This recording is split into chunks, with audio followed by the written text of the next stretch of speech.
শুরু হচ্ছে আলাদিনের আশ্চর্য প্রদীপের চতুর্থ পর্ব।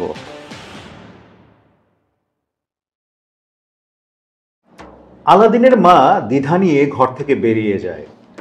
আলাদিন এত জোর দিয়ে ওসব কথা কি করে বলতে পারে বুঝতে পারল না সে। খানা পাকানোর জন্য বাজারে সওদা করতে চলে যায় সে। আলাদিন দরজা বন্ধ করে চেরাগটা বের করে মৃদু ঘষা দিতেই সেই দৈত্যটা আবার এসে হাজির হয়ে কুর্নিশ জানিয়ে বলে, আমি ত্রিভুবনের মালিক, আমার উপরে কেউ নেই, কিন্তু আমার মালিক ওই চেরাগ। এখন তা আপনার হাতে, সুতরাং আপনি আমার একমাত্র মালিক।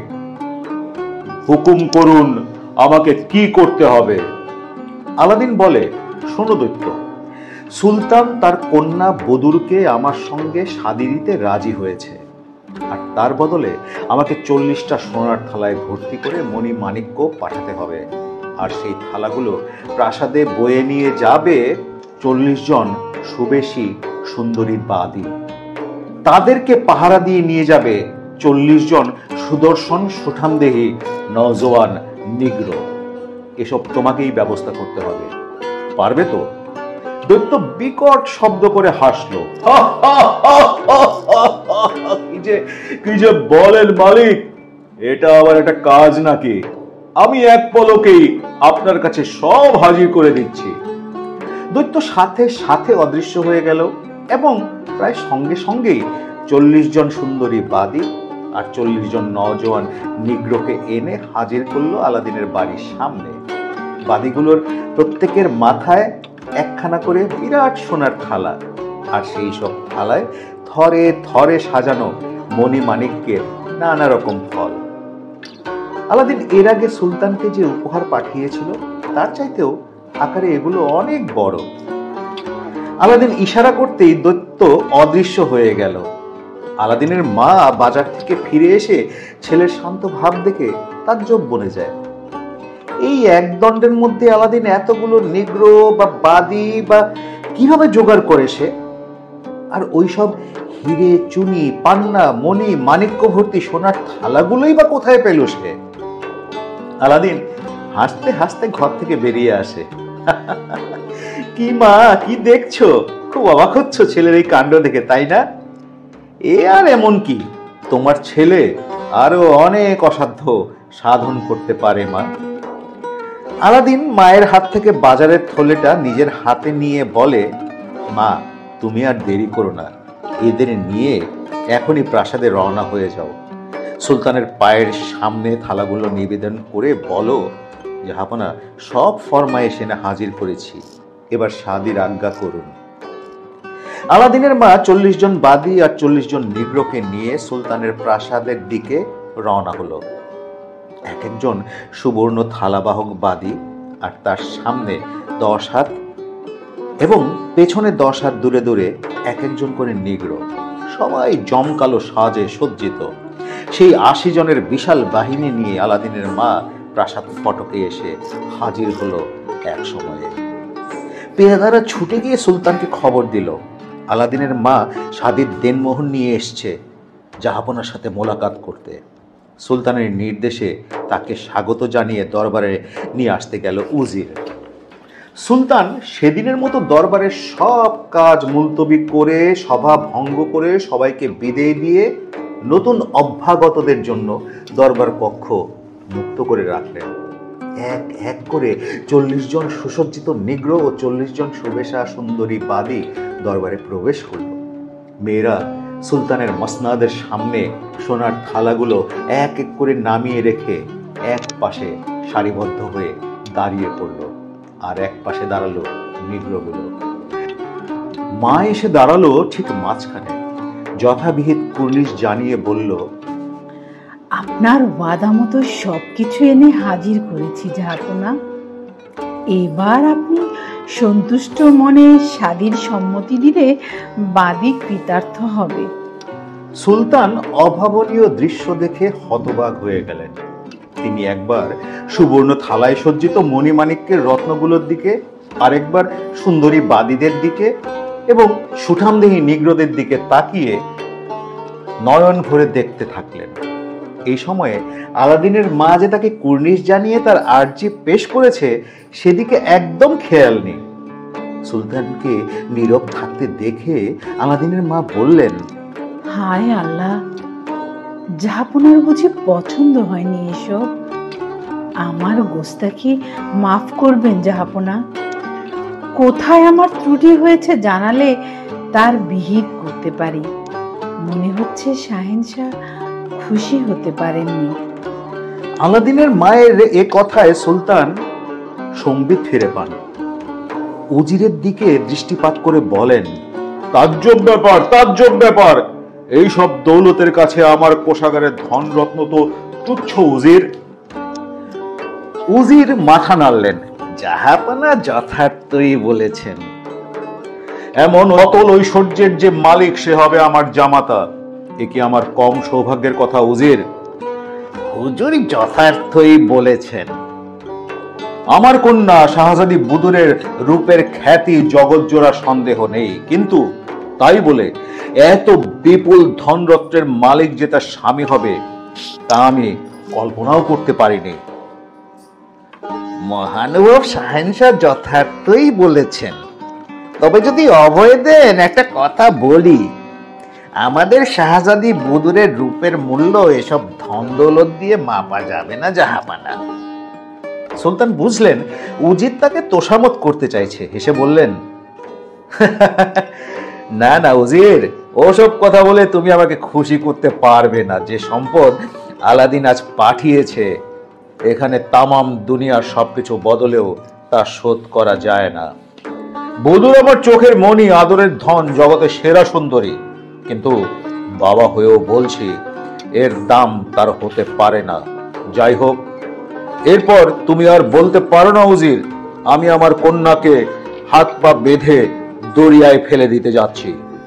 উজির মুখ কাচুমাচু করে বলে, না না, তা অবশ্য নয়। এবার সুলতান দরবারের অন্য আমির আমতদের দিকে তাকালেন। তারা সবাই সমস্বরে প্রশংসায় মুখর হয়ে উঠল। এমন সুপাত্র দুটি পাওয়া যাবে না জাহাপানা। আমার মনে হয় মহামান্য আলাদিনই শাহজাদি বুদুরের একমাত্র যোগ্য পাত্র।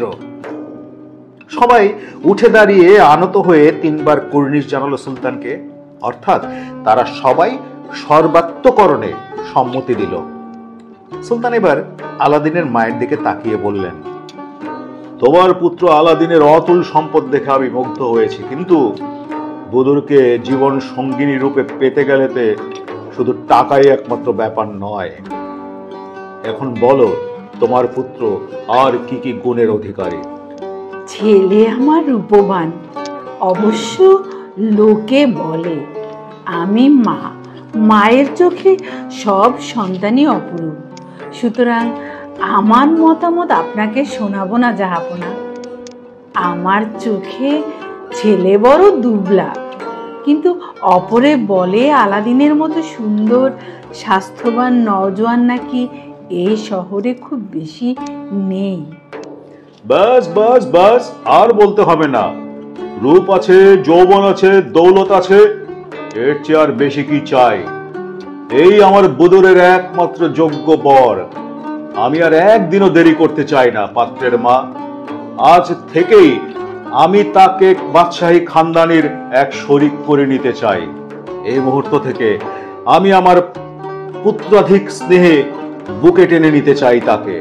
পবিত্র গ্রন্থ সাক্ষী রেখে তার সঙ্গে আমার কন্যা শাদী দেব আজ সন্ধ্যায়। এই আমার পাকা কথা। আলাদিনের মা দরবার থেকে বেরিয়ে দ্রুত পায়ে বাড়ি ফিরে আসে। আলাদিন অধীর আগ্রহে পথ চেয়ে বসেছিল, না জানি আবার কোন বাধা নিয়ে আসে। মাকে ছুটে আসতে দেখে আলাদিন বুঝতে পারে সংবাদ শুভ। আলাদিন বলে, কি মা, কি সংবাদ এনেছো? সুলতান পাকা কথা দিয়েছেন, আজই শাদী হবে। আলাদিনের আনন্দ আর ধরে না।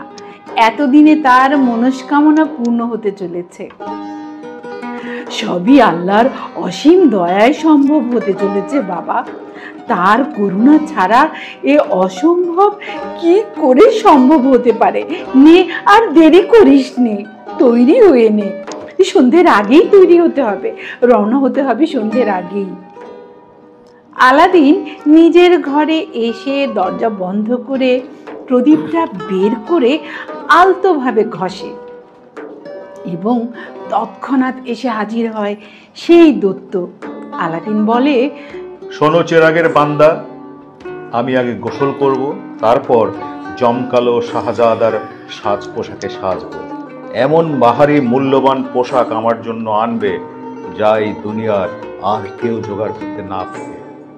লোকে দেখে যাতে অবাক হয়েছে থাকে আমার দিকে, খুব কম করে হলে 1,00,000 কোটি দিনার তার দাম হওয়া চাই। দৈত্য কুর্নিশ জানিয়ে হামাগুড়ি দিয়ে বসে বলল, আপনি আমার পিঠে চেপে বসুন মালিক, আমি আপনাকে গোসলখানায় নিয়ে যাব। আলাদিন চেপে বসলে দৈত্য তাকে নিয়ে আকাশপথে উঠতে উঠতে এক সুরম্য গোসলখানায় নিয়ে এসে হাজির হলো। এমন চোখ ঝলসানো গোসলখানা কোনো সুলতান বাদশাহ চোখে দেখেনি কখনো। আগা গোড়া ইমারতটা স্ফটিকে নির্মিত, প্রবাল, পোখরাজ, পান্না, মতি দিয়ে নানা রকম কারুকার্য করা। বাগিচার মাঝখানে একটি বিরাট জলের ফোয়ারা অবিরত ধারা বহন করে চলেছে। তাকে ঘিরে প্রশস্ত এক জলধারা প্রায় পুকুরের মতো, স্বচ্ছ নির্মল নীল জল, নিথর। মনে হয় এখানে কেউ কখনোই অবস্থান করেনি এর আগে। আলাদিন এদিক ওদিক তাকিয়ে বুঝতে পারল ধারে কাছে কোনো লোকালয় নেই, শুধু পাখির কুজন ছাড়া জনমানবের কোনো সাড়া নেই। অনেকক্ষণ ধরে সাঁতার কেটে স্নান করলো আলাদিন। দৈত্য সাজ পোশাক নিয়ে দাঁড়িয়েছিল পুকুর পাড়ে। আলাদিন জল থেকে উঠে এসে ওই সাজ পোশাকে শাহজাদার মতো করে সাজলো। এরপর দৈত্য আবার তাকে নিজের ঘরে নিয়ে এসে নামায়। আলাদিন বলে, এরপর তোমাকে কি করতে হবে জানো বান্দা? হুকুম করুন মালিক। আমার জন্য চমৎকার একটা তেজি ঘোড়া নিয়ে এসো, সবচেয়ে সেরা হওয়া চাই। সেই সঙ্গে 48টা সুঠাম সুন্দর নওজোয়ান বান্দা নিয়ে আসবে আমার জন্য। ওরা আমার ঘোড়ার দুই পাশে এবং সামনে পেছনে 12 জন করে সারিবদ্ধভাবে প্রহরী হয়ে চলবে। এছাড়াও আরো 12 জন সুবেশী সুন্দরী বাদী চাই আমার মায়ের জন্য। মাকে বৃত্তাকারে ঘিরে সুলতানের প্রাসাদে নিয়ে যাবে তারা। আরো একটা কথা, আমার 48 জন দেহরক্ষীর প্রত্যেকের গলায় 5000 দিনার ভর্তি বটুয়া ঝোলানো থাকবে, প্রয়োজন হলে যাতে আমি সেই অর্থ দুহাতে খরচ করতে পারি। বুঝেছো তুমি? বুঝে থাকলে বৎস, এখন এই পর্যন্তই, তুমি এসো। আলাদিনের কথা শেষ হতে না হতেই দৈত্য অদৃশ্য হয়ে গেল, কিন্তু সে ক্ষণকালের জন্য। পর মুহূর্তেই সে একটা আরবি তেজি ঘোড়া, 48টা বান্দা, 12 জন সুন্দরী বাঁধি এবং অন্যান্য যেসব জিনিস আলাদিন ফরমাশ করেছিল সব যথাযথ এনে হাজির করলো এবং সব কিছুই বড় চমৎকার। আলাদিন যেমন যেমন চেয়েছিল তার চেয়েও সুন্দর। আলাদিন বলল, ঠিক আছে, এখন তুমি যাও, আবার যখন দরকার হবে তখন ডাকবো। দৈত্য অভিবাদন জানিয়ে অদৃশ্য হয়ে গেল। আলাদিন ঘোড়ায় চেপে বসলো। বান্দারা সারিবদ্ধভাবে তার চারপাশে ঘিরে দাঁড়ালো। মা সেজেগুজে বাইরে আসতে বাঁদিরা তাকে বৃত্তাকারে ঘিরে নিল। এবার আলাদিন শহর পরিক্রমায় বেরিয়ে পড়ল। রাস্তার দুধারে কাতারে কাতারে শত সহস্র মানুষ জমায়েত হতে লাগলো। সুলতানের হবু জামাতা আলাদিনকে দেখার কৌতূহলে পর্দানসীন মেয়েরাও জানালার পর্দা সরিয়ে তাকিয়ে রইল পথের দিকে। মহা সমারোহে পথ পরিক্রমা শেষ করে একসময় মিছিল প্রাসাদ ফটকে এসে হাজির হলো। সুলতান আগেই খবর পেয়ে গিয়েছিলেন আলাদিন সদলে প্রাসাদ অভিমুখে আসছে। যথাযোগ্য সমাদরে হবু জামাতাকে বরণ করার ব্যবস্থা করেছিলেন তিনি। সুলতান স্বয়ং প্রাসাদ প্রাঙ্গণের ওপরের বারান্দায় দাঁড়িয়ে আলাদিনকে অভ্যর্থনা করা তদারক করছিলেন। উজির হাতে ধরে আলাদিনকে ঘোড়া থেকে নামাতে সাহায্য করলো। আলাদিন এগিয়ে গিয়ে সুলতানের সামনে দাঁড়িয়ে যথাবিহিত কুর্নিশ জানালো। সুলতান আলাদিনের সুন্দর চেহারা এবং তার মূল্যবান সাজ পোশাক দেখে মুগ্ধ হয়ে এগিয়ে এসে তাকে আলিঙ্গন করলেন। এর সঙ্গে সঙ্গে আমির, অমাত্য, সেনাপতি সবাই হর্ষধ্বনিতে আকাশ বাতাস মুখরিত করে তুলল। মারহাবা, মারহাবা, মারহাবা। সঙ্গে সঙ্গে নানা রকম বাদ্যযন্ত্র বেজে উঠল এক অপূর্ব ছন্দ লহরী তুলে। সুলতান আলাদিনকে এক হাতে বেষ্টন করে ধীর পদক্ষেপে দরবার কক্ষের দিকে এগিয়ে গেলেন। যেতে যেতে বললেন, বাবা, আল্লাহর অভিপ্রায় কেউ এড়াতে পারে না। শাহজাদি বুদুরের সঙ্গে তোমার মিলন বিধাতার লিখন, তাই শেষ পর্যন্ত ঘটতে চলেছে। অনেক আগে এ শাদী হয়ে যেতে পারত, কিন্তু যে কোনো কারণেই হোক এটা হয়নি, আর তার জন্য আমি দুঃখিত বাবা। যাক, যা হবার তা হয়ে গেছে, এখন এ নিয়ে আমার কোনো খেদ নেই। সব ভালো যার, শেষ ভালো তার। আলাদিন বলল, ফল পাকার জন্য ধৈর্য ধরে অপেক্ষা করতে হয়, সময় না হলে তো ভোগের যোগ্য হয় না জাহাপানা। আলাদিনের এই চমৎকার কথায় মুগ্ধ হন সুলতান। আজ আমি ধন্য, ধন্য হলাম আলাদিন। তোমার মতো যোগ্য পাত্র কার না কাম্য। দুনিয়ার যে কোনো সুলতান বাদশাহ তোমাকে জামাতা করতে পারলে নিজেদের ভাগ্যবান মনে করবে। দরবারে নিজের তখ্তের একপাশে বসিয়ে আলাদিনের সঙ্গে নানা রকম সৌহার্দ্যপূর্ণ আলাপ আলোচনায় মেতে উঠলেন সুলতান। এরপর খানাপিনার আয়োজন করা হয়। দরবারে আমির আমাত্যদের সঙ্গে সুলতান এবং আলাদিন আহার আদি সমাধান করেন। এই ভোজ সবার প্রধান পরিবেশক ছিল সেই বাদরমুখ বুড়ো উজির। সে নিজের হাতে সুলতান এবং আলাদিনের খানাপিনা পরিবেশন করলো। আহার উৎসব শেষ হলে সুলতান কাজী ও সাক্ষীদের ডেকে পাঠালেন। তারা এসে স্বাধীনামা বানিয়ে সই স্বাক্ষর করে দিয়ে বিদায় নিল। সুলতান আলাদিনকে বলল, বাবা, আজ রাতে তুমি কি বাসর ঘরে বুদুরকে নিয়ে রাত্রি যাপন করবে? আলাদিন বলে, জাহাপানা, এই শুভ মুহূর্তটার জন্য অধীর হয়ে অপেক্ষা করছি এতকাল। সেই সৌভাগ্য আমার হাতের মুঠোয় পেয়ে আমি আর একদম দেরি করতে চাই না। শাহজাদি বুদুরের সঙ্গে মিলিত হবার জন্য আমার হৃদয় মন আকুল হয়ে উঠেছে। আমি তাকে একান্ত করে পেতে চাই জাহাপানা। প্রাসাদের এই কল কোলাহল আমাদের ভালোবাসার অন্তরায় হয়ে উঠবে। তাই আমি আপনার এই প্রাসাদ কক্ষে আমার বিবিকে নিয়ে রাত্রি যাপন করতে ইচ্ছা করি না। বেশ তো, বেশ তো। তুমি যদি জনসমারোহ পছন্দ না করো, তবে তোমার জন্য আমি আমার প্রাসাদ বিহারের নির্জন প্রাসাদ কক্ষে ব্যবস্থা করে দিচ্ছি। সেখানে প্রাকৃতিক অপরূপ শোভা তোমাকে মুগ্ধ করবে। বাইরের কোনো অবাঞ্ছিত মানুষ তোমাদেরকে বিরক্ত করতে যাবে না। না জাহাপানা, শাহজাদি বুদুর আমার প্রাণের স্পর্শমণি। তাকে আমি জলসা ঘরে নিয়ে তুলতে চাই না। সে ফুলের মতো পবিত্র এবং নির্মল। বহু বাদীর নূপুর নিক্কণে যে প্রাসাদের পাথরের মেঝে কলঙ্কিত হয়ে আছে, শাহজাদি বুদুর সে ঘরে পা রাখবে না। সুলতান আহত হলেন ঈষৎ, কিন্তু আনন্দিত হলেন ততোধিক। কি অপরূপ মান ইজ্জত বোধ! বুদুর তার প্রাণাধিক কন্যা, প্রমোদ বিহারের রংমহলে তাকে নিয়ে যাওয়া যে অসঙ্গত, এ চৈতন্য তিনি আলাদিনের কাছ থেকেই পেলেন। জামাতার বুদ্ধিমত্তা, বিচক্ষণতা ও আত্মসম্মান বোধে সুলতান বিমোহিত হয়ে গেলেন। তাহলে তুমি তোমার অভিপ্রায় ব্যক্ত করো বেটা। কোথায় তোমাদের মধুজামিনী হতে পারে? যেখানে বলবে আমি সেখানেই ব্যবস্থা করে দেব।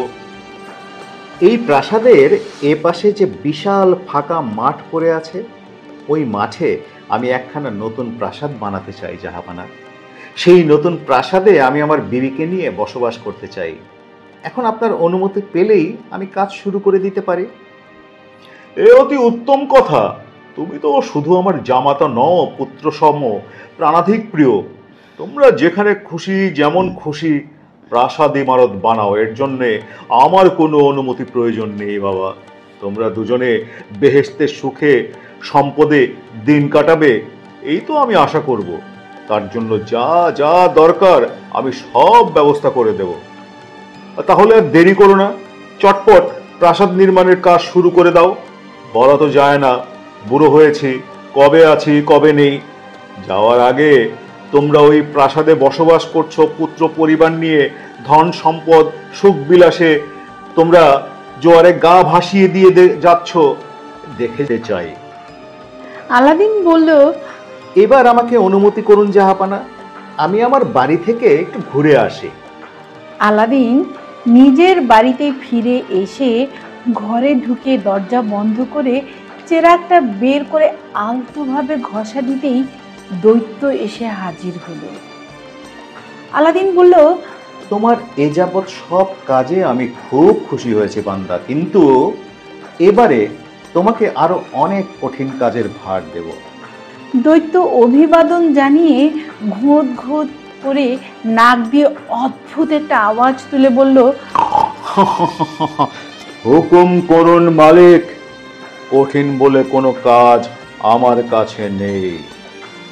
জানি, সেই জন্যই ভরসা করে তোমাকে ডেকেছি।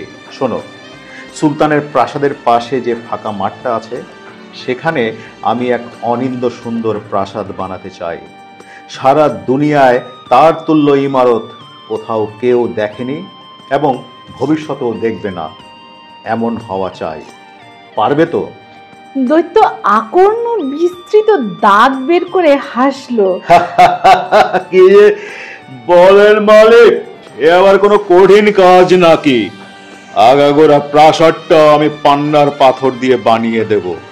তার ভেতরে বাইরে হিরে, চুনি, মুক্ত, নীলা, পোখরাজ, নানান মণি মাণিক্য দিয়ে কারুকাজ করা হবে। এখন বলুন, এই জিনিস আপনি পছন্দ করবেন কি না? আলাদিন অবাক হয়ে বলে, আগাগোড়া প্রাসাদটা পান্নার পাথর দিয়ে গড়া হবে? কিন্তু কিন্তু সে তো পাহাড় সময় পান্না লাগবে বান্দা। তা লাগুক, সে আমি ব্যবস্থা করব। আপনি ওসব নিয়ে আদৌ চিন্তা ভাবনা করবেন না মালিক। শুধু হুকুম করুন আপনার কি পছন্দ। ঠিক আছে, আমি আর ভাবতে পারছি না। তুমি যা ভালো বোঝো তাই করো। শুধু খেয়াল রাখবে, দেখা মাত্র লোকে যেন বাহাবা দিয়ে বলে এমনটি আর হয় না। আরেকটা কথা, প্রাসাদের মাথার ঠিক ওপরে, ঠিক মাঝখানে একটা বিশাল গম্বুজ বসানো থাকবে। ওই গম্বুজটাকে কয়েকটা সোনা আর চাঁদির থাম মাথায় ধরে রাখবে। আর গম্বুজটা হবে স্বচ্ছ স্ফটিকের, সূর্যকিরণ পড়লে গগনমণ্ডলে উদ্ভাসিত হয়ে উঠবে। এছাড়া সারা প্রাসাদের চারপাশে যেন ৯৯টা জানালা থাকে। এই সব জানালার কার্নিশ প্রবাল পাথরের তৈরি হবে এবং হিরে, মতি, মূল্যবান মণি মাণিক্য দিয়ে খচিত থাকবে এর পাল্লা আর চৌকাঠগুলো। আর ভুলে যেও না, প্রাসাদের সামনে এক অনুপম বাগিচা থাকবে। তার মাঝখানটা ফোয়ারা, ঝর্ণা, পানির চৌবাচ্চা এবং বিলাসের নানা উপকরণে সুসজ্জিত হবে। দৈত্য মাথা নুয়ে বলে, যথাজ্ঞা মালিক। আর কিছু আছে? ও হ্যাঁ, শোনো, প্রাসাদের তলায় মাটির নিচে একটা গুপ্ত ঘর থাকবে। এটি হবে আমার কোষাগার। এই ঘরে মূল্যবান মণিমাণিক্য, ধনরত্ন এবং সোনাদানায় ঠাসা থাকবে। এছাড়া পাকশালা, আস্তাবল ও দাসদাসী চাকরদের থাকার জন্য আস্তানা, সেগুলো সম্বন্ধে তোমাকে আর পরামর্শ দেওয়ার কিছু নেই। যেমন ভালো বুঝবে তেমনি করে বসাবে। ব্যাস, এখন এই পর্যন্তই। এবার তুমি যাও, সব ঠিকঠাক বানিয়ে তবে আমার কাছে ফিরে আসবে। দৈত্য অদৃশ্য হয়ে গেল। পরদিন ভোর হতে না হতেই আবার সে আলাদিনের কামরার শয্যা পাশে এসে দাঁড়ালো। আলাদিন তখনও নিদ্রামগ্ন। ঘোঁত ঘোঁত করে নাক দিয়ে অদ্ভুত এক ধরনের আওয়াজ বের করতেই আলাদিনের ঘুম হটে যায়। দৈত্য কুর্নিশ জানিয়ে বলল, মালিক, আপনার আজ্ঞা মতো সব তৈরি। মেহেরবানি করে আপনি গিয়ে একবার নিজের চোখে দেখে আসুন। আলাদিন বলল, বেশ, চলো যাই, দেখে আসি। দৈত্যের পিঠে উঠে বসতেই সে তাকে উড়িয়ে নিয়ে গেল সুলতানের প্রাসাদের পাশের খালি ময়দানে নবনির্মিত প্রাসাদের সামনে। প্রথম দর্শনে আলাদিন খুশিতে উচ্ছ্বসিত হয়ে বলে উঠল, মারহাবা মারহাবা, চমৎকার! এ তো আমি যা কল্পনা করেছিলাম তার থেকে অনেক সুন্দর বান্দা। মেহেরবানি করে ভেতরে চলুন মালিক। ভেতরে প্রবেশ করে বিস্ময়ে হতবাক হয়ে যায় আলাদিন। এ কি ব্যাপার? দুনিয়ায় না বেহেশতে এসে দাঁড়িয়েছে সে। আলাদিন বলে, আমি কিন্তু এতটা ভাবিনি। তুমি যা বানিয়েছো সত্যি তার তুলনা নেই। খুঁটিয়ে খুঁটিয়ে সব ঘর দেখতে থাকে আলাদিন।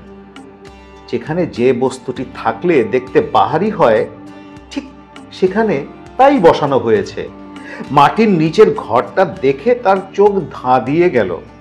অমন হিরে মণি মানিক্যের দুটি কি কেউ খোলা চোখে সহ্য করতে পারে? আলাদিন বলল, মারহাবা মারহাবা, তোমাকে বহুত বাহবা দিচ্ছি আমার দাস। কিন্তু একটা জিনিস বাকি রয়ে গেছে, অবশ্য তোমার দোষ নেই। আমি তোমাকে বলতে ভুলে গেছি।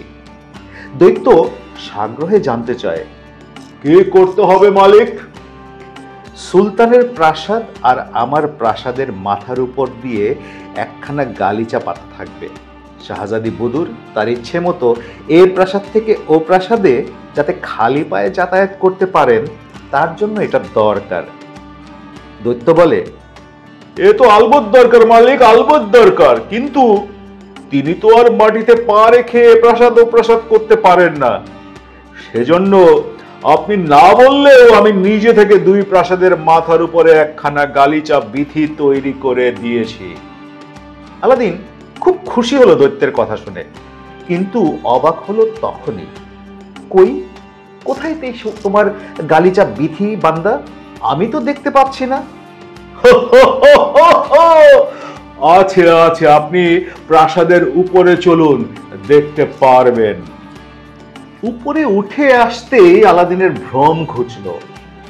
একখান হালকা মেঘ রঙের মখমলের গালিচা এ প্রাসাদ থেকে ও প্রাসাদের ছাদ পর্যন্ত বিছানো আছে। বলে না দিলে মনে হতে পারে একখণ্ড মেঘ ভেসে আছে মাত্র। মারহাবা মারহাবা, নিখুঁত সুন্দর। আলাদিন আনন্দে নেচে ওঠে। এমন এক অপূর্ব সুন্দর জিনিস কখনো দেখেনি কেউ। সত্যি তোমার কাজ তারিফ করার মতো বান্দা, খুব খুশি হয়েছে আমি। চলো, আমার দেখা শেষ হয়েছে, এবার তুমি আমাকে আমার ঘরে আবার পৌঁছে দাও। দৈত্য আলাদিনকে উড়ে নিয়ে চলে গেল তার ঘরে। এদিকে সুলতান প্রাসাদে তখন বিস্ময়ের বান ডেকেছে। প্রাসাদের প্রহরী, কর্মচারী, নফর চাকররা সকালবেলায় ঘুম থেকে চোখ খুলেই দেখে পাশের খোলা ময়দানে এক সুরম্য প্রাসাদ। তার বর্ণাঢ্য চোখ ঝলসে যায়। মাথার উপরের স্ফটিকের গম্বুজটায় যখন সূর্যকিরণ পড়ে জ্বলন্ত এক সূর্যগোলকে পরিণত হয়েছে। সবাই মিলে ছুটে গেল উজিরের কাছে। উজির অবিশ্বাস নিয়ে বাইরে এসে তাজ্জব বনে যান। দ্রুত পায়ে ছুটে যান সুলতান নিজে। উজির বলে, জাহাপানা, আপনার জামাতা আলাদিন এক কুশলী জাদুকর ছাড়া আর কিছুই নয়। সুলতান উজিরের এই উক্তিতে অসম্মানিত বোধ করেন। কেন, কি দেখলে তার? আপনি বাইরে বেরিয়ে আসুন জাহাপানা। এক রাতের মধ্যে প্রাসাদের প্রান্তে সে এক বিশাল ইমারত বানিয়ে ফেলেছে। কোনো মানুষের পক্ষে সেটা সম্ভব হতে পারে না হুজুর। কেন হতে পারে না উজির? ও সবই তোমার ঈর্ষার কথা। যে মানুষ পৃথিবীর দুষ্প্রাপ্য মণি মাণিক্যের মালিক, যার ধন দৌলতের কোনো সীমা পরিসীমা নেই, সে শুধু বিত্তবানই নয়, অসীম ক্ষমতাবানও বটে। তার ধনবল যেমন অপার, জনবলও তেমনি অপার্যাপ্ত হতে পারে। সুতরাং তার মতো মানুষের পক্ষে রাতারাতি একখানা ইমারত বানানো কি অসম্ভব ব্যাপার হতে পারে? উজির বুঝলো সুলতান স্নেহে অন্ধ হয়ে পড়েছেন। এ অবস্থায় তাকে অন্য রূপে বোঝাতে গেলে বিপত্তি ঘটতে পারে। তাই সে আর বিরক্তি না করে চুপ করে গেল। যাই হোক, ঘরে ফিরে এসে আলাদিন মায়ের কাছে গিয়ে বলল, মা, তৈরি হয়ে নাও, একটু পরে আমরা প্রাসাদে যাব। তোমার বাদীদেরও তৈরি হয়ে নিতে বলো। কিছুক্ষণের মধ্যে আলাদিন নিজেও সেজে গুজে ঘোড়ায় চেপে বসলো। বেরিয়ে এলো 12 জনে সারিবৃত্ত হয়ে। আলাদিন মাকে উদ্দেশ্য করে বলল, মা, আমি আমার মতো সব জনবল নিয়ে সঙ্গে নিয়ে চললাম। তুমি তোমার মতো বাদীদের নিয়ে প্রাসাদে চলে এসো। আলাদিন শহর পরিক্রমা করতে করতে এগুতে থাকে। কিন্তু আলাদিনের মা সোজা পথে অনেক আগেই প্রাসাদ প্রাঙ্গণে এসে হাজির হলো।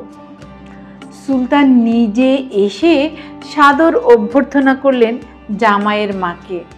খোজাদের হুকুম করলেন, যা, তাকে নিয়ে শাহজাদির কাছে নিয়ে যা।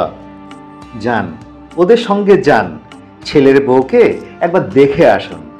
শাহজাদি বুদুর শাশুড়িকে শ্রদ্ধাবনত হয়ে সালাম জানিয়ে ধরে নিয়ে গিয়ে বসতে দেয়। দাসীবাদীরা নানা রকম শরবত, গোলাপ জল, মিষ্টি ইত্যাদি নিয়ে এসে সামনে সাজিয়ে দিল। শাহজাদি অনুরোধ জানায়, একটু কিছু খান মা।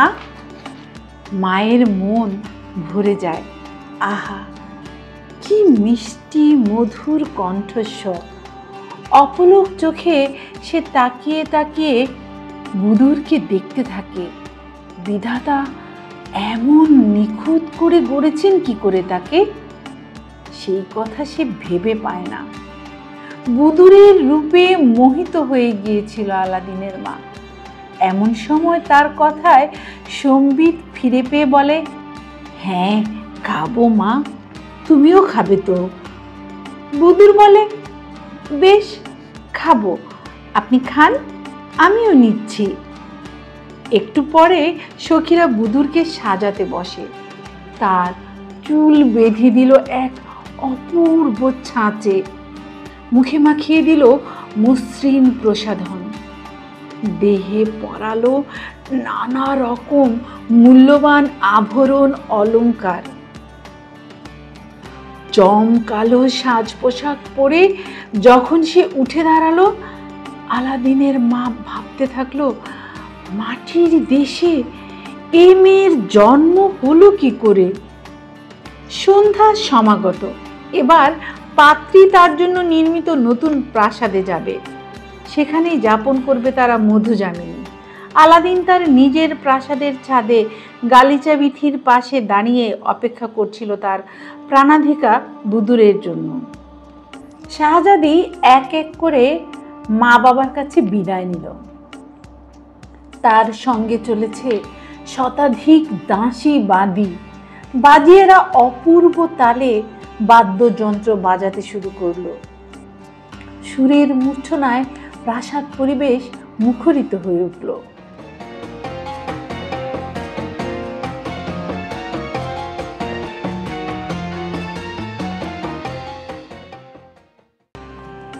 শাহজাদি ধীর পায়ে গালিচা বিথি অতিক্রম করে নতুন প্রাসাদে চলে এলো। আলাদিন স্বাগত জানাতে দাঁড়িয়েছিল, এগিয়ে এসে সে বুদুরের হাত ধরে প্রাসাদের বড় ঘরে নিয়ে গিয়ে বসালো। সে ঘরে অন্য কোনো লোকের ভিড় নেই, শুধু আলাদিন, তার মা আর বুদুর। নানাভাবে খানাপিনা সাজানো হয়েছিল। বিশাল টেবিলের উপরে থরে থরে সাজানো সোনার থালায় নানা দেশের নানা রকম মুখরোচক আহার্য। আলাদিনের মা বুদুরকে বলে, এসো মা, আমরা খানাপিনা শেষ করে নিই। খেতে বসে বুদুর মুখে গ্রাস তুলতে ভুলে যায়। হাঁ করে সে দেখতে থাকে প্রাসাদের অপরূপ সূক্ষ্ম কারুকার্য। সে প্রাসাদ পরিবেশে মানুষ, দুনিয়ার সেরা সেরা শিল্পকর্ম সে দেখেছে, কিন্তু এমন অসাধারণ বস্তু কখনো প্রত্যক্ষ করেনি জীবনে। এসব কি করে কারা বানিয়েছে মা? মা এ কথার কি জবাব দেবে? আলাদিন বলে, কেন, ভালো হয়নি? ভালো? একে যদি সামান্য ভালো বলো, তাহলে এতকাল আমরা যা দেখেছি জেনেছি সেসবকে তো কুৎসিত বলতে হয়। আমি বলছি, এই যে শিল্পকর্ম ছড়িয়ে আছে সারা প্রাসাদের প্রতিটি দেয়ালে, চাতালে, আসবাবে, এমন শিল্পীরা কি দুনিয়ায় আছে? আলাদিন হাসে। কেন থাকবে না? না থাকলে এসব হলো কি করে? বুদুর তন্ময় হয়ে ঘাড় নাড়ে, তবু সে খাবারের থালায় চোখ নামাতে পারে না। অপলকভাবে খুঁটিয়ে খুঁটিয়ে সব দেখতে থাকে। আলাদিনের মা মোটা বুদ্ধির মানুষ, প্রাসাদটা দেখতে বড় বাহারি হয়েছে এ কথা সেও তারিফ করেছে, কিন্তু শিল্পীর সূক্ষ্ম কাজ বোঝার মতো অমন সংবেদনশীল মন তার নয়। সে ওসব বুঝবে কি করে? কিন্তু বুদুরের যে শিক্ষা দীক্ষা আছে সে বুঝতে পারে। সুচারুর শিল্পকর্ম দেখে সে আপ্লুত হতে পারে। বুদুর দেখে খুশি হতে পেরেছে জেনে আলাদিনের মনে আনন্দ আর ধরে না। খেতে খেতে বুদুর তারিফ করে, আজ এমন এক পরিবেশের মধ্যে আমি এসে পড়লাম, এমনটা শুনেছি ইস্কান্দার বা সুলেমানের সময় নাকি হতো। খানাপিনা শেষ হলো, সন্ধ্যা গড়িয়ে যায়, রাত্রির অন্ধকার ছড়িয়ে পড়তে থাকে। বড় ঘরে একদল সুবেশা সুন্দরী বাঁধি এসে দাঁড়ালো, সবার হাতে বাদ্যযন্ত্র। কিছুক্ষণের মধ্যেই নাচ গানের আসর জমে ওঠে। আলাদিন বুদুরকে হাতে ধরে বাসর কক্ষে নিয়ে আসে। রাত্রি শেষ হলো। সকালে শাহজাদি বুদুরের বাহুপাশ থেকে মুক্ত হয় আলাদিন। আলাদিন সেজে গুজে আস্তাবলে গিয়ে একটা তেজি ঘোড়া বেছে নিয়ে তাতে চেপে সুলতানের সাথে সাক্ষাৎ করতে গেল। আলাদিনকে পেয়ে সুলতান খুশিতে উপচে পড়লেন। আশা করি তোমাদের প্রথম মিলন রাত্রি সুখের হয়েছে বেটা। বুদুর কেমন আছে? ভালো, খুব ভালো কেটেছে জাহাপানা। বুদুর এখনো সুখ নিদ্রায় আচ্ছন্ন হয়ে আছে। আমি আপনাকে সাদর আমন্ত্রণ জানাতে এসেছি। আজ আপনি আপনার উজির, আমির, অমাত্যদের নিয়ে আমার প্রাসাদে পায়ের ধুলো দিলে আমি ধন্য হব। এ তো বড় আনন্দের কথা বাবা। চলো, আমি এখনই যাব তোমার প্রাসাদে। সুলতান আলাদিনকে সঙ্গে করে উজির, আমির, অমাত্যদের নিয়ে তখনই জামাইয়ের প্রাসাদ পরিদর্শন করতে বেরোলেন। দূর থেকে দেখে প্রাসাদের ভেতরের অসাধারণ কারুকার্য আন্দাজ করতে পারেনি সুলতান। যতই দেখতে থাকেন ততই মুগ্ধ বিস্ময়ে অভিভূত হয়ে যান। কল্পনাতেও ভাবতে পারেননি কখনো কোন দক্ষ কারিগর বানিয়েছে, হতবাক হয়ে পড়েন। এমন জাঁকজমক বিলাসবহুল প্রাসাদ, তিনি এসব কথা ভেবেই অবাক হয়ে যান। জানালাগুলো এক এক করে গুনে দেখলেন, মোট ৯৯টা। প্রতিটা জানালা সুন্দর করে সাজানো, তাদের চারপাশ ঘিরে সে কি অপূর্ব চারুকলার নিদর্শন। শুধু একটা জানালার কাজ অসম্পূর্ণ। আলাদিন সুলতানকে সঙ্গে করে বাসর কক্ষে নিয়ে যায়। মেয়ের মাথায় হাত রেখে সুলতান আদর করে বললেন, ভালো আছিস মা? দুঃস্বপ্ন কিছু দেখিসনি তো? বধূর সলজ্জ হাসি হেসে অস্ফুট স্বরে বলে, না বাবা, ভালোই ঘুমিয়েছি। সুলতান বুঝলেন কন্যা সুখ সম্ভোগে মধু যামিনী পালন করেছে। আলাদিনকে তিনি বুকে জড়িয়ে ধরে বললেন, তুমি আমাকে নিশ্চিন্ত করেছো বাবা, আশীর্বাদ করি চিরজীবন সুখে থাকো। এরপর কন্যা জামাতাকে নিয়ে আহার করলেন সুলতান। দৈত্যের দৌলতে নানাধিক মুখরোচক খানাপিনায় আপ্যায়ন করল আলাদিন। সুলতান সেসব অসাধারণ খাবার দাবার জীবনে কখনো চোখে দেখেননি। কি তার সুবাস, কি তার জিভে জল আসা আস্বাদ। খানাপিনা শেষ হলে আলাদিন বলল, আমার প্রাসাদটা দেখে আপনার কেমন লাগলো জাহাপানা? অপূর্ব, অপূর্ব, মারহাবা, এক কথায় অপূর্ব, অসাধারণ। তামাম দুনিয়ায় এর কোনো জুড়ি নেই। শুধু একটি জানলার কারুকাজ অসমাপ্ত রয়ে গেছে দেখছি। যাই হোক, আমি আমার সেরা জহুরিদের ডেকে এই কাজটুকু সমাধা করে দিচ্ছি। এই বলে তিনি উজিরকে বললেন, কারিগর আর জহুরিদের খবর পাঠাও, এখনই সেখানে আসতে বলো। সুলতানের হুকুমে তৎক্ষণাৎ শহরের সেরা জহুরি এবং কারিগররা এসে হাজির হলো সেখানে। সুলতান বললেন, ওই দেখছো একটা জানালার, এটার কাজ সম্পূর্ণ করতে হবে। জহুরিরা খুঁটিয়ে খুঁটিয়ে পরীক্ষা করে দেখলো অন্য সব জানালায় যে ধরনের হিরে জহরত বসানো আছে তার সঙ্গে মিলিয়ে কাজ করতে হবে। অনেকক্ষণ চিন্তা ভাবনা করে তারা অবনত মস্তকে এসে দাঁড়ালো সুলতানের সামনে। দোস্তাকে মাফ করবেন জাহাপানা, পাশের সব জানালায় যে ধরনের কাজ রয়েছে তা আমাদের পক্ষে করা সম্ভব নয়। সারা দেশ খুঁজেও সংগ্রহ করা সম্ভব নয় আমাদের পক্ষে। কোনো অর্থের বিনিময়ে ওই একটা জানালার 100 ভাগের 1 ভাগের পরিমাণ হিরে জহরত সব মণিরত্ন সংগ্রহ করা যাবে না। সুলতান উজিরকে বললেন, তুমি আমার কোষাগারে যাও, সেখানে যা কিছু মূল্যবান ধন রত্ন আছে নিয়ে এসো এখানে। জহুরিদের দেখাও সেই সব দিয়ে জানালাটার কাজ সমাধা করতে পারে কিনা। উজির সুলতানের ধনাগারের উদ্দেশ্যে বেরিয়ে পড়ল। সুলতান কিছুটা আহত, কিছুটা ক্ষুব্ধ হলেন। তার এই রাজ্যের জহুরিদের কাছে এতটা ধনরত্ন পাওয়া গেল না এইসব ধনরত্নের সমান। আলাদিন সুলতানের অবস্থা বুঝতে পেরে ব্যাপারটাকে সহজ করে তোলার জন্য গান বাজনার আয়োজন করে। মনে আসা সঙ্গীতের মূর্ছনায় হয়তোবা তিনি একটু সহজ হবেন। ফল যে হলো না তা নয়। সুলতান কিছুক্ষণের জন্য গানের জগতে তন্ময় হয়ে পড়লেন, কিন্তু সে ক্ষণকাল মাত্র। উজির ফিরে আসতেই তিনি আবার সেদিকে মনোযোগ দিলেন। কই দেখি কি এনেছো? জহুরি সামনেই দাঁড়িয়েছিল। সুলতান বললেন, দেখো তো এসব দিয়ে কাজটা নিখুঁতভাবে অন্য জানালার কাজের সাথে মিলিয়ে করা যাবে কিনা। জহুরিরা পরীক্ষা করে দেখে বলল, এখানে যা আছে তার 8 গুণ জহরত লাগবে জাহাপানা। আপনি যদি পুরো জহরত সংগ্রহ করে নিতে পারেন তাহলে আমার কারিগররা 3 মাসের মধ্যে সেগুলো বসিয়ে অন্য জানালার অনুরূপ কাজটা তুলে দিতে পারবে আশা করি। অবশ্য হাতের কাজ কিছুই বলা যায় না, 2-4 দিন বেশিও লাগতে পারে। লজ্জায় সুলতানের মুখমণ্ডল বেগুনি রঙের হয়ে গেল। সারা প্রাসাদটা 1 রাতের মধ্যে বানিয়েছে আলাদিন, আর একটি মাত্র জানালার কারুকাজ সমাধা করতে শহরের সেরা কারিগররা বলছে 3 মাস সময় লাগবে। অপরাগতার দুঃসহ জ্বালায় জ্বলতে থাকেন তিনি।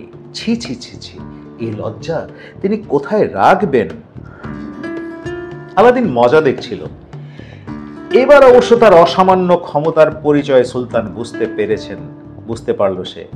আত্মতৃপ্তিতে ভরে উঠল মন। বলল, যাক, ওসব হিরে জহরতের দরকার হবে না, ওগুলো যেখানে ছিল সেখানেই রেখে আসুন উজির সাহেব। জানালার বাকি কাজটুকু আমি এখনই সমাধা করে দিচ্ছি। সুলতানের দিকে তাকিয়ে আলাদিন বিনম্র বিগলিত হয়ে বলে, মহামান্য শাহেনশাহ, আমার অপরাধ নেবেন না। যে মণিমাণিক্য আপনাকে আমি উপহার দিয়েছি সেগুলো দিয়ে আমার প্রাসাদের জানালার কারুকাজ করা আপনার পক্ষে শোভন ও সঙ্গত হবে না জাহাপানা। এভাবে আমার দেয়া জিনিস আমাকে ফেরত দিলে আমার খারাপ লাগবে। ওগুলো যেমন আপনার প্রাসাদে ছিল তেমনি সেখানে থাক। আমি নিজেই জানলার কাজ সম্পূর্ণ করে দিচ্ছি। আপনি মেহেরবানি করে একটু সময় আপনার কন্যার কক্ষে বিশ্রাম করুন। আমি এখনই কাজটুকু শেষ করে আপনাকে দেখিয়ে দিচ্ছি। সুলতানকে সঙ্গে করে বুদুরের কক্ষে নিয়ে যায় আলাদিন। আপনি এখানে বসে আপনার কন্যার সাথে কথা বলুন, আমি এখনই আসছি। আলাদিন ফিরে এসে চেরাগটা দিয়ে ঘষা দিতেই দৈত্য এসে হাজির হলো। আলাদিন বলল, বান্দা, ওই জানালার কাজটুকু বাকি রয়ে গেছে, এখন ওটা অন্য জানালার মতো করে দাও। আলাদিনের মুখের কথা শেষ হতে না হতেই দৈত্য আশ্চর্য দক্ষতায় পলকের মধ্যে জানালাটাকে অন্য জানালার মতো নিখুঁত সুন্দর করে হিরে জহরত বসিয়ে অদৃশ্য হয়ে গেল। অন্যদিকে সুলতানকে বুদুরের ঘর থেকে ডেকে নিয়ে এসে আলাদিন বলল, দেখুন তো জাহাপানা, কাজটা অন্য জানালাগুলোর মতো নিখুঁত হয়েছে কিনা। সুলতান ধাঁধায় পড়লেন। তিনি অনেক চেষ্টা করেও ওই ৯৯টি জানালার মধ্য থেকে সেই জানালাটিকে আর খুঁজে বের করতে পারলেন না। আগের এবং সদ্য তৈরি জিনিস চোখে দেখলেই ধরা যায়, কিন্তু শত চেষ্টা করেও সুলতান সদ্য নির্মিত জানালাটাকে চিহ্নিত করতে পারলেন না। আমি তো ঠিক কিছুই বুঝতে পারছি না আলাদিন। তুমি কোনটার কাজ করলে, কোনটার কাজ তুমি সমাধা করলে? আলাদিন হাসতে থাকে, আঙ্গুল দিয়ে দেখিয়ে বলে, ওই যে ওইটা। সুলতান লজ্জিত হলেন, বললেন, তোমাকে আমি যতই দেখছি ততই অবাক হচ্ছি বাবা। এত গুণের অধিকারী তুমি কি করে হলে? সুলতান উজিরকে ডেকে পাঠালেন। একটু পরে সেই কুর্নিশ জানাতেই তাকে বললেন তিনি, তাকিয়ে দেখো উজির, জানালাটার দিকে তাকিয়ে দেখো। উজির এদিক ওদিক সবগুলো জানালার উপর চোখ বোলাতে থাকে, কিন্তু সে অসমাপ্ত জানালাটিকে আর দেখতে না পায়ে অবাক হয়ে জিজ্ঞেস করে, সে জানলাটা গেল কোথায় জাহাপানা? সুলতান হেসে বলেন, ওই তো দেখতে পাচ্ছ না, আলাদিন এক মুহূর্তে কেমন সুন্দর করে কারুকাজ করে ফেলেছে। উজির আগেই বুঝেছিল আলাদিন এক কুশলী জাদুকর ছাড়া কিছু নয়। এবার তার ধারণা আরো বদ্ধমূল হলো। বুঝতে বাকি রইল না, ছেলেটি শুধু জাদুকরই নয়, জাল ধনরত্ন বানাতেও ওস্তাদ। কিন্তু এসব কথা সুলতানকে শোনালে হিতে বিপরীত হবে। সুতরাং সে মনের কথা মনেই চেপে শুধু বলল, আল্লাহর অপার লীলা জাহাপানা, আল্লাহর অপার লীলা। বোঝা বড় ভার, বোঝা বড় দায় জাহাপানা। সেদিন থেকে প্রতিদিন সন্ধ্যায় সুলতান আলাদিনের প্রাসাদে এসে কন্যা জামাতার সঙ্গে অবসর বিনোদন করতে থাকেন। প্রতিদিনই নতুন নতুন বাহারি জিনিসের আমদানি দেখে মুগ্ধ হয়ে যান তিনি। অপরিসীম সুখ বিলাসের মধ্যে কাল কাটাতে থাকলেও আলাদিন কিন্তু তার শৈশবের দারিদ্র দুর্দশার বীভৎস চিত্র কিছুতেই ভুলতে পারে না। সে বুঝতে পারে এই শহরের সর্বত্র কত নিরন্ন অসহায় পরিবার এক টুকরো রুটির জন্য অসহ্য ক্ষুধার যন্ত্রণায় আর্তনাদ করছে। ভাবতে ভাবতে এক এক সময় সে অন্য জগতে হারিয়ে যায়। সেই সুরম্য অট্টালিকার বিলাস মহলে তার দেহটা পড়ে থাকলেও মন কিন্তু উধাও হয়ে যায় সর্বহারাদের পাশে। এবং শুধু এ কারণে প্রায় রোজই সে তার পাইক পেয়াদাদের হাতে দিনারের তোড়া দিয়ে বলে, যা পথঘাটে যাদের দেখবি দারুণ দুর্দশা, তাদের মধ্যে বিলিয়ে দিয়ে আসবি এগুলো। এভাবে দরিদ্রদের মধ্যে দু হাতে অর্থ বিলিয়ে খানিকটা তৃপ্তি বোধ করে সে। অভাব অনটনের দুঃখ অনেক, কিন্তু প্রাচুর্যের যন্ত্রণাও বড় কম নয়। আলাদিন অহরহ দগ্ধ হতে থাকে। দেশের সাধারণ দরিদ্র মানুষের সঙ্গে তার এত বৈভব বৈষম্য সে বুঝি আর সহ্য করতে পারে না। আলাদিনের নির্দেশে তার প্রাসাদ প্রাঙ্গণে প্রতিদিন হাজার হাজার দিন ভিখারিকে পেট পুড়ে খাওয়ানোর ব্যবস্থা করা হলো। আলাদিনের এই সহৃদয় বদান্যতা সারা শহরের আপামর মানুষের কাছে ছড়িয়ে পড়তে বেশি সময় লাগলো না। চারিদিকে ধন্য ধন্য রব উঠতে থাকলো। এমন দয়ালু দাতা জামাই পেয়েছেন সুলতান। সবাই দু হাত তুলে আলাদিন বুতুরের নামে আল্লাহর কাছে মোনাজাত করে ওরা যেন শতায়ু এবং সুখী হয়।